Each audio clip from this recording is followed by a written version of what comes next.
വേട്ടപ്പേരിക്കാണ് കയറി വെക്കുന്നത്. വാ പിന്നെ കാണിക്കേച്ചി സ്ഥലം കണ്ടു. ഞാനല്ലേ ഈ പറയുന്നത്. പാമ്പൊക്കെ ഉണ്ടായിക്കോ. ആള് പണിയില്ല, എല്ലാ പരിപാടിയും ഉണ്ട്. എന്റെ ഫ്ലാഷാണ് അവിടെ. അതിന്റെ ഫ്ലാഷാ കേട്ടോ. അടിക്കാൻ നോക്കണ്ടേ? പിന്നെ പുല്ലില്ല കണ്ടിട്ടോ, പുലി ഉണ്ടോ അവിടെ? പിന്നെ അടിക്കൊക്കെ ഫോണും സ്ക്രീനിലും കാണിട്ടോ.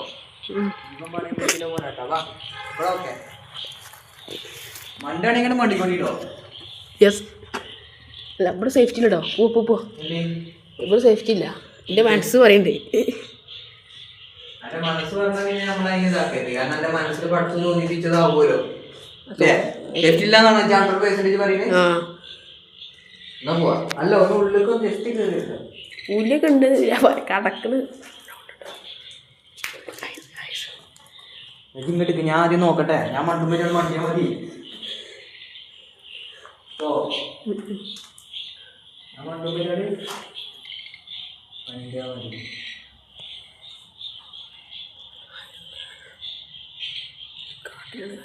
ബാബാ ഇതൊക്കെ ചാക കാണിക്കണ്ടേ?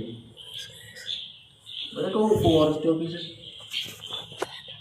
എന്തോ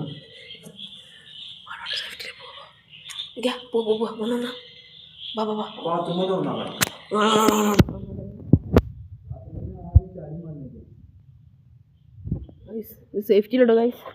കണ്ടില്ലേ? സേഫ്റ്റി ഇല്ല. പോ ഇതാകെ ഇതാണേ ഒരു ഗുഹൻ്റെ ഉള്ളിലോട്ട് വരിക. ബാബാ ഒന്നിൻ്റെ ഉള്ളിൽ പോയേക്കാ. നേരെ ഇരുട്ടിയിട്ട് എന്താ അവസ്ഥ? ഇരുട്ടായാലാണ് പാമ്പുകളൊക്കെ ഇറങ്ങുക. അപ്പോൾ കുറച്ച് ഇരുട്ടായിട്ട് നമുക്ക് നോക്കാം എന്താ അവസ്ഥ.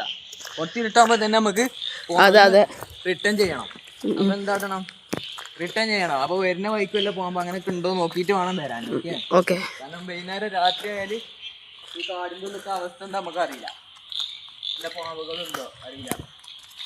നമുക്ക് കുറച്ച് നടന്നു നോക്കാം. വല്ല തോടോ അങ്ങനെ എന്തെങ്കിലുമൊക്കെ കാണുമോ നോക്കാം നമുക്ക്.